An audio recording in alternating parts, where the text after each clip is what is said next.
Salve, salve rapaziada, tudo certo com vocês? Lucas Tadiotto aqui para mais um conteúdo nesse vídeo trazendo as análises de futebol para essa terça-feira, dia 3 de março de 2026, data onde teremos aí alguns jogos interessantes pela Europa, algumas copas aqui, né? E também teremos brasileiro na segunda fase de pré-Libertadores. Vamos falar desse jogo aqui do Botafogo contra o Independiente. Já separei aqui as partidas para essa terça-feira. A gente vai começar, portanto, aqui falando de Inglaterra. Na Inglaterra temos 4 jogos de Premier League nessa terça-feira. O primeiro deles aqui às 16h30, Everton e Burnley. O time do Everton que vem de vitória, uma vitória importante aqui contra a equipe do Newcastle por 3-2 fora de casa. Um excelente resultado aqui para a equipe do Everton, que volta a subir na tabela depois de ter uma sequência aí de 2 derrotas, voltou a vencer, e uma vitória fora de casa é sempre importante aí para a equipe, né? A gente tem o Everton enfrentando agora o Burnley, que é o vice-lanterna da competição, jogando dentro de casa, onde a equipe do Everton é bem poderosa, tá? É uma das equipes aí que tem um mando de campo mais produtivo aí dessa Premier League. A gente tá falando do terceiro melhor mandante nessa temporada aqui. Só tá atrás do Manchester City e do Arsenal a nível de campanha como mandante aqui. Então vale muito a pena a gente prestar atenção na postura dessa equipe do Everton jogando dentro de casa contra a fraca equipe do Burnley, né? Time que na última rodada, vamos pegar aqui o resultado do Burnley na última rodada, perdeu para o Brentford de 4-3. Esse jogo aqui foi um jogo bem interessante, até eu estava acompanhando. O Brentford abriu 3-0 e o Burnley buscou um empate em 3-3. Parecia que o time iria conseguir fazer um jogo aí para somar pelo menos um pontinho, né? E tentar rumar um pouco mais para tentar sair dessa situação complicada aqui, mas acabou tomando o 4º gol e perdeu o jogo para a equipe do Brentford na última rodada, o Burnley. Então é um time que já não tem mais muito o que fazer na competição, a não ser, né, jogar aí para tentar somar alguns pontos. Então mesmo fora de casa o time vai ter que se abrir, vai ter que sair mais para o jogo, o que para a equipe do Everton é interessante, porque o time da casa, nesse contexto, gosta bastante do jogo de contra-ataque também, tá? 1,60 odd do Everton, odd 6 para o Burnley. Eu gosto bastante desse back, é o favorito Everton aqui, ok? Seguindo adiante, temos Bournemouth contra o Brentford. Aqui, duas equipes também que aliás, o Bournemouth não venceu na última rodada, ele empatou contra o Sunderland por 1-0. Eu estava posicionado nesse jogo aqui, inclusive buscando um gol limite no final, né? Acabou não saindo, o gol do Bournemouth saiu. Vamos ver se a gente consegue pegar aqui esse jogo para ver como é que foi. Aqui, ó, o gol do Bournemouth saiu no segundo tempo, né? O time saiu perdendo, empatou na segunda etapa. Teve um volume aqui, eu fiquei posicionado para tentar pegar mais um gol nesse final de jogo aqui, que acabou não acontecendo, tá? Quem marcou o gol do time do Bournemouth nesse jogo foi o brasileiro Evanilson. Do lado do Brentford, a gente já teve aqui, como eu comentei com vocês, teve essa vitória contra a equipe do Burnley. Tava vencendo por 3-0, deixou o adversário empatar 3-3 e aí fez o 4º gol e garantiu a vitória. O time do Brentford que vem também numa sequência interessante, apesar de ter perdido a penúltima rodada aqui contra o Brighton dentro da sua casa, mas o Brentford vem fazendo uma campanha interessante e agora vai pegar um adversário aqui que basicamente briga pelos mesmos objetivos, né? A gente tinha aqui a possibilidade de ver pelo menos uma dessas equipes ali brigando por uma vaga de competição europeia, e é bem provável que a gente tenha aqui essa briga ainda aí na reta final. No entanto, tem adversários aí, como é o caso do Everton, como é o caso do Chelsea, o próprio Fulham também, que foi bem na última rodada, né? Tá bem embolado aqui esse meio de tabela, tá? Então, acho que é um jogo interessante para mercado de gols. As odds estão muito parelhas aqui, tá? 2,50 para o Bournemouth, 2,70 para o Brentford. O Brentford tem um jogador que, na minha visão, tá no momento muito bom aqui. Estamos falando do brasileiro, né? O Igor Thiago, que deve sim ser titular nesse confronto aqui. Então a gente tem bem provavelmente aí um jogador pra gente ficar de olho, ele que tá numa grande fase nessa equipe do Brentford, inclusive, né, muita gente falando que ele mereceria já uma chance entre os convocados aí pra seleção brasileira, que ainda tá aí em vias de confirmar o time que vai pra Copa do Mundo, né, no final agora do mês de março a gente vai ter data FIFA e a seleção brasileira deverá ser convocada muito próximo já do que serão os relacionados aí para o Mundial lá em junho nos Estados Unidos, México e Canadá, certo? Então vale a pena a gente ficar de olho também para ver os brasileiros aí jogando nessas equipes. Falando desse jogo aqui, voltando a falar desse jogo, né? Como eu falei para vocês, a minha ideia é prestar atenção no mercado de gols aqui para essa partida, tá? A linha tá em 1,62 aqui, o over 2,5. Tá bem amassado, mas eu acho que a gente consegue buscar aí no live uma odd para esse over 2,5 acima de 1,80, 1,90 por aí. Acho que seria um preço bem interessante para pegar gols aqui nesse confronto, tá? Depois a gente tem Leeds e Sunderland, aqui duas equipes também do meio para baixo da tabela, né? O Sunderland é hoje o 12º, vem de um empate que a gente acabou de falar aqui contra a equipe do Bournemouth, e o Leeds perdeu o seu jogo contra o Manchester City por 1-0. Poderia ter sido mais, o Manchester City foi bem econômico nessa partida aí, mas a equipe do Leeds é uma equipe que quando joga fora de casa costuma fazer um jogo muito mais reativo. Quando joga como mandante, o time do Leeds tende a sair um pouco mais, né? O Leeds deu uma respirada em algumas rodadas anteriores, onde conseguiu somar alguns pontos e distanciar um pouco mais aqui da zona de rebaixamento da competição, né? No entanto, com essa derrota para o Manchester City, voltou a ficar ali numa condição complicada. O bom aqui para o Leeds é que Tottenham, Forest, West Ham, todas as equipes que estão atrás do Leeds aqui, dentro já da zona de rebaixamento, todos esses times perderam também na última rodada. Inclusive aqui o Forest e o Tottenham vêm de sequências de derrotas. Então o Leeds, mesmo perdendo no último jogo, não afundou aí, não perdeu posições dentro da tabela da competição, tá? Vale muito a pena a gente prestar atenção aqui na necessidade do Leeds pontuar dentro de casa. Então é um time que deve sair mais para o jogo, tanto que o mercado coloca o time da casa como favorito, odd de 1,91, odd 4,20 para o Sunderland. No entanto, pelo que a gente tem visto a equipe do Leeds apresentar nessa temporada de Premier League, não é aconselhável um back a esse time, justamente porque a janela de superioridade que o time consegue colocar frente aos adversários é muito pequena. Na maioria das vezes, os gols do Leeds são muito mais na base do erro do adversário do que numa própria construção do time, né? Um time que gosta bastante da bola parada também. É um artifício aí para uma equipe que tem dificuldade para construir jogo com a bola no chão, tá?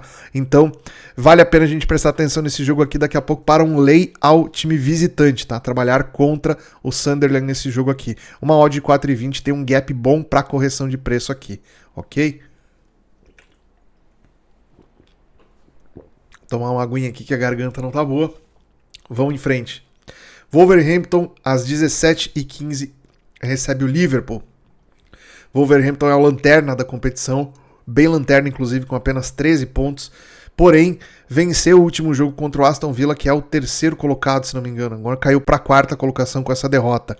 O Wolverhampton, ele conseguiu, nas últimas rodadas aqui, apesar de uma derrota contra o Crystal Palace, ele, além de ter vencido o Aston Villa, ele também conseguiu arrancar um empate do Arsenal, o líder da competição, e um empate também do Forest aqui, que seria um dos times ali adversários diretos numa suposta tentativa do Wolverhampton de escapar da degola, mas já não tem mais muito como fazer, tá? Virtualmente já tá rebaixada a equipe do Wolverhampton aqui, porque nessa reta final aqui teria que contar com muitos tropeços aqui dos times que estão fora aí da zona de rebaixamento para poder escapar, né? Então o Wolverhampton faz uma campanha nesse momento muito mais descompromissada na Premier League, então isso faz com que o time jogue de certa maneira com mais liberdade, jogue para frente, seja mais audacioso, principalmente contra as grandes equipes, como é o caso do Liverpool aqui, o Liverpool que está na 5ª colocação e briga ainda para conseguir uma vaga direta de Champions League aqui. Com esse tropeço na última rodada do Aston Villa aqui, a diferença de pontos para o Liverpool diminuiu um pouco. O Liverpool agora com 48 e o Aston Villa com 51. O Liverpool que passou o Chelsea na última rodada, porque o Chelsea vem de 2 empates e, sobretudo na última rodada, uma derrota para o Arsenal. Então, o Chelsea caiu para a 6ª colocação, foi ultrapassado pelo Liverpool, que agora mira o G4 da competição. Para isso, vai precisar bater o Lanterna. A maioria dos times aqui da primeira prateleira dessa Premier League, quando pegam o Wolverhampton, conseguem ganhar, inclusive às vezes por uma boa margem. Então, dá pra gente acreditar que o Liverpool possa sim cumprir esse papel, vencer a equipe do Wolverhampton e inclusive talvez colocar uma margem de gols aqui. Odd de perto de 1,50 a gente vai achar aqui a odd do Liverpool, odd 5,50 para o Wolverhampton. Eu gosto de um back ao Liverpool nesse contexto aqui. Claro, a gente precisa ver o time bem em campo, tá? O time do Liverpool é uma equipe que tem uma bola aérea muito poderosa, então escanteios para o Liverpool, situações de falta para colocar dentro da área. Eu quero estar a favor da equipe do Liverpool nesse contexto aí, nesse cenário, tá? Embora o Wolverhampton seja perigoso de contra-ataque, mas vale a pena o risco dos contra-ataques aqui para ficar posicionado num Liverpool que provavelmente deve ser bem superior no jogo. Seguindo em frente, a gente vai aqui para as Copas. Temos algumas Copas pela Europa, tá? Vou começar aqui às 17 horas. Na Espanha, nós temos a primeira partida de semifinal da Copa do Rei, tá? Aliás, essa não é a primeira, essa é a segunda partida, já é o jogo de volta. Na ida, o Atlético de Madrid venceu o Barcelona por 4-0. Agora o Barcelona precisa tirar essa diferença jogando lá no Camp Nou, no seu estádio. Deve ir com força máxima, não tem por que poupar jogadores aqui, ainda não tem o retorno em definitivo do Lewandowski, que jogou apenas alguns minutos no último jogo pela La Liga do Barcelona, que o Barcelona conseguiu vencer, inclusive, com certa tranquilidade, mas a gente tem aqui um jogo dificílimo para o Barcelona, onde ele vai ter que tirar 4 gols de diferença, é praticamente inviável, se bem que no futebol tudo é possível, né? Então a gente não pode desacreditar de uma provável virada aqui do Barcelona. Fazer o placar que ele precisa fazer seria 5 gols para classificar direto, ou 4 gols e não tomar nenhum para ir para os pênaltis, né? A gente está falando aqui de um jogo que raramente o Atlético de Madrid cede ao Barcelona uma diferença de gols tão grande, tá? Então teria que ser algo que historicamente a gente não vê toda hora, né? Vamos ver se a gente consegue pegar o histórico recente aqui desses confrontos, ó. O Barcelona meteu um 3-1, esse resultado não serve dessa vez. 4-2 também não serve, um 4-4 pela Copa do Rei do ano passado, que a gente viu aqui, né? Que inclusive o Barcelona começou muito bem amassando e o Atlético de Madrid foi buscar. Tivemos aqui o 2-1 para o Atlético de Madrid, 3-0 para o Barcelona, esse placar foi quase suficiente, mas a gente, para pegar um 4-0 do Barcelona, 4 gols seria para levar para os pênaltis, né? A gente tem que voltar muito no tempo e talvez não encontre, tá? Pelo menos aqui, ó, já voltamos até 2015 e não achamos nenhuma vitória de 4 gols de diferença do Barcelona sobre o Atlético de Madrid, tá? Então, assim, o time do Atlético de Madrid, aqui teve um 4-1, tá? Em 2012, o Barcelona venceu na La Liga, aqui, venceu uma em 2011, então essa vitória de 5-0 do Barcelona contra o Atlético de Madrid em 2011 foi a última vez que o Barcelona conseguiu fazer contra o Real Madrid esse placar que daria a classificação direta para o Barcelona, tá? A gente já viu o Barcelona virar, por exemplo, numa Champions League contra o PSG, um jogo que também tinha perdido por 4 gols, e o Barcelona foi lá e fez o placar necessário para poder avançar, né? Venceu por 5-1, se não me engano, aquele jogo, né? Com uma excelente atuação do Neymar, talvez um dos grandes jogos do Neymar com a camisa do Barcelona, Neymar, Suárez, jogando fino da bola naquele time do Barcelona, que eliminou o PSG de uma Champions League. Vocês vão lembrar, esse jogo foi icônico, né? Então, o Barcelona precisa fazer algo dessa grandeza contra o Atlético de Madrid para classificar. Se vai conseguir, não sei, mas acredito que o Barcelona possa vencer esse jogo sim.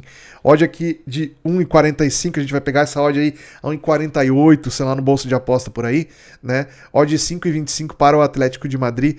Acho que é possível sim a gente pegar alguma coisa em back ao Barcelona. O que tem que ter cuidado aqui? O Atlético de Madrid, que é uma equipe que sabe como o Barcelona vai se comportar, estuda a fundo a estratégia do time da casa nesse contexto aqui, provavelmente está esperando o Barcelona muito agressivo já desde o começo, ou seja, com a linha de defesa muito para frente, extremamente exposto, muito parecido com o que foi o jogo da ida, onde o Atlético de Madrid, dos 4 gols, foi 3 gols de puro contra-ataque, pegando a defesa do Barcelona extremamente desarrumada.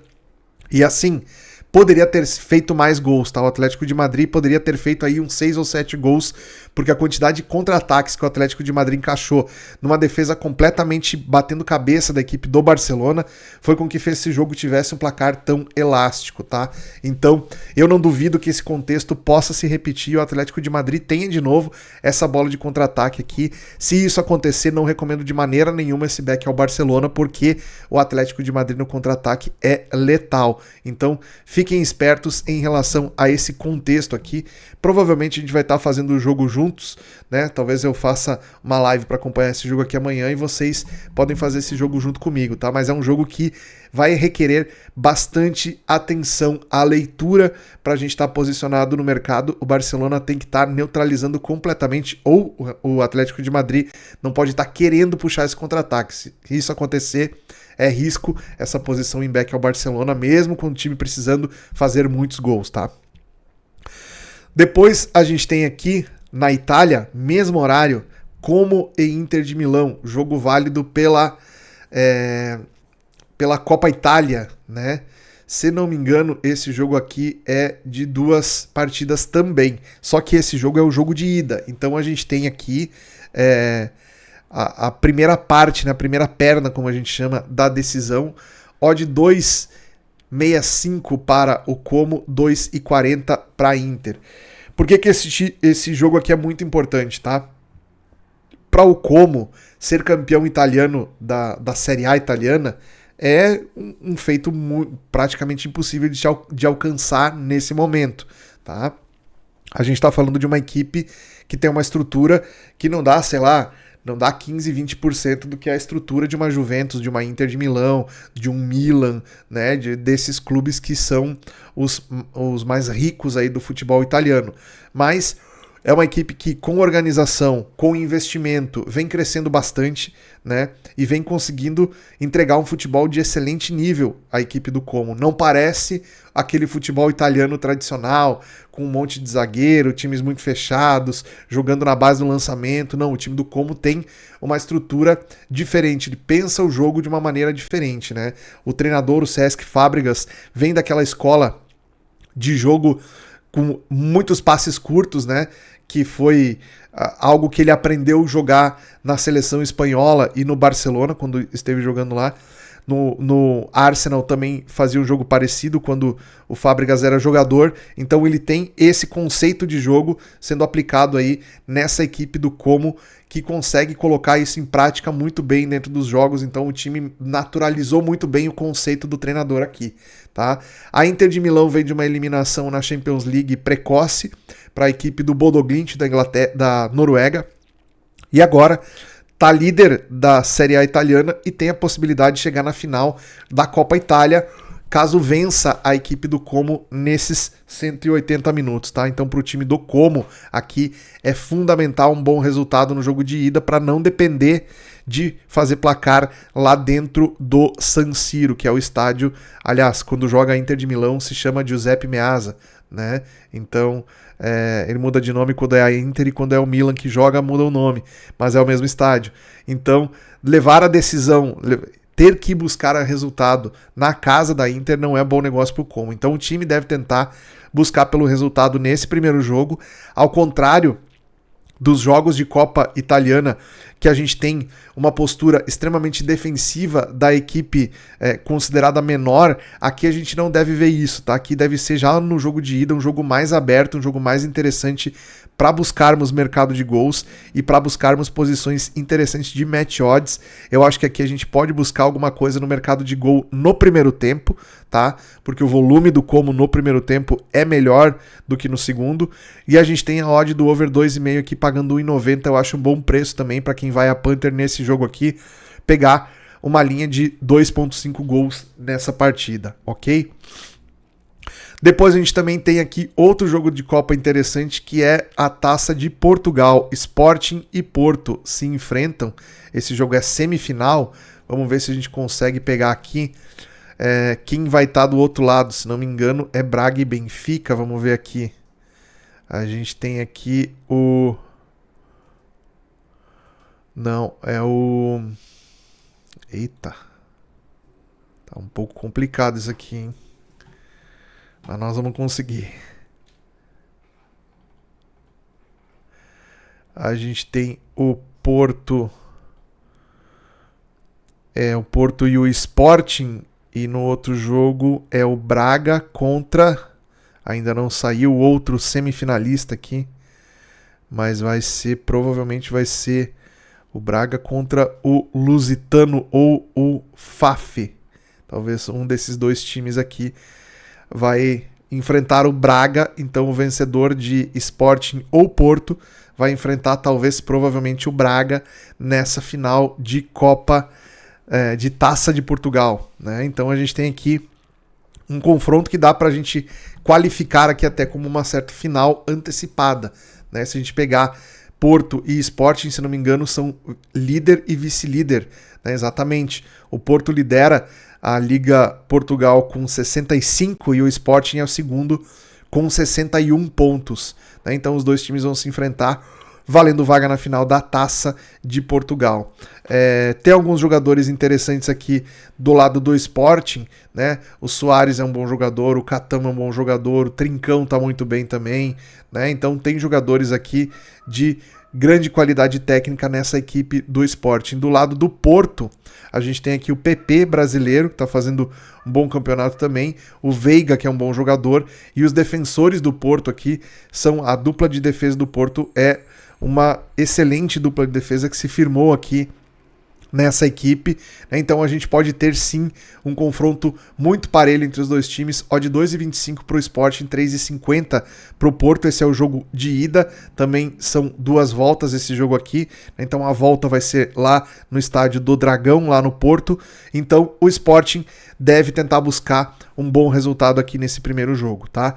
Lei ao Porto é minha sugestão aqui. O Porto fora de casa não costuma fazer jogos tão interessantes, o Porto é mais forte como mandante, principalmente nesse contexto de Copa. Aqui a tendência é que o Sporting tente volumar muito mais o jogo em cima do Porto, então lei ao Porto, principalmente no primeiro tempo a gente deve ter um espaço bom aqui para trabalhar uma posição contra a equipe visitante, certo?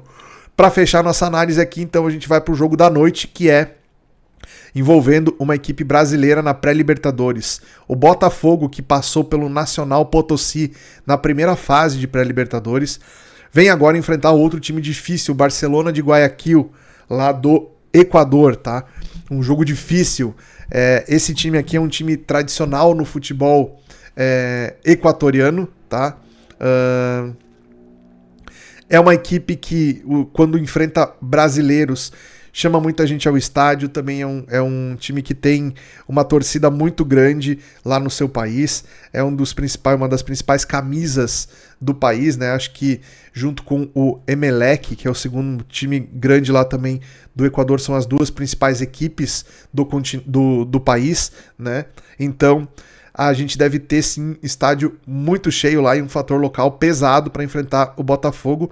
Se tivemos no primeiro confronto do Botafogo nessa pré-Libertadores o time na altitude, jogando a 4.000 e tantos metros, colocando muita dificuldade para a equipe do Botafogo, aqui a gente não tem o fator da altitude. O time do Barcelona joga a nível do mar, mas é um time que tem um fator local também muito pesado. Então o Botafogo, se for para esse jogo conseguindo aí não deixar o adversário ter uma margem grande de vantagem de gols aqui, empatar, perder daqui a pouco por apenas um gol de diferença. Situações assim podem ser bom negócio para a equipe do Botafogo, porque o Botafogo jogando em casa, dentro do seu estádio, é uma equipe muito poderosa, é uma equipe que tem um jogo muito mais veloz, que tem a qualidade de trabalhar melhor a bola, também tem um fator local interessante, então vale muito a pena para o Botafogo trazer o jogo aberto para decidir no Rio de Janeiro, e acredito que deve ser essa a estratégia da equipe do Botafogo para esse confronto, tá? A gente não tem aqui ainda as escalações prováveis para esse jogo, né? Mas tem alguns jogadores nesse time do Barcelona de Guayaquil que vale a pena ficar de olho. Um deles é o Dias, tá? Camisa 10. Não sei se ele ainda é o titular, mas a gente já viu esse jogador aqui em outras Libertadores desequilibrando a favor do time equatoriano. Do lado do Botafogo, eu não sei se vai ter algum desfalque importante, né? Mas a equipe do Botafogo dá bastante prioridade para essa competição, porque vencer o Barcelona aqui significa seguir vivo aí num calendário de competição continental que para o Botafogo faz muita diferença nessa temporada, onde o Botafogo precisa, sobretudo, também fazer caixa, né? Passar de fase na Libertadores significa receber mais dinheiro, e para o Botafogo isso também é importante, tá? Então a tendência é que o Botafogo vá para esse confronto com a mesma estratégia que jogou na altitude no último jogo, né? Tentando construir um resultado que possa trazer a decisão aberta para o Rio de Janeiro, tá? Odd 2,40 para o Barcelona, 2,75 para o Botafogo. Num contexto normal, aqui a gente poderia cogitar a ideia de trabalhar um lei ao Botafogo, tá? Só que eu acho que, sem a dificuldade da altitude que teve no primeiro jogo, o Botafogo pode fazer um jogo mais parelho contra o Barcelona. Então podemos, inclusive, cogitar a ideia de trabalhar lei ao Barcelona aqui, caso o Botafogo tenha um bom volume no primeiro tempo, tá? Acho que essa correção aqui é bem possível. Eu gosto mais de buscar correção de preço em jogos com odds parelhas, assim como esse aqui, do que fazer lei a uma zebra contra um favorito, por exemplo, né? Onde a gente teria que, eventualmente, esperar por um gol do favorito para poder ter retorno. Aqui, com uma correção de preço boa, a gente já consegue ter um retorno sobre a stake interessante, tá? Então fica a dica aí para vocês. Beleza, rapaziada? Essa daí foi a minha análise, então, para os jogos dessa terça-feira. Gostou? Deixa seu like, se inscreve aqui no canal, comenta aqui nos comentários que eu quero saber, e ativa o sininho para receber notificações sempre que eu postar vídeo novo aqui. Valeu, tamo junto, um grande abraço, até a próxima.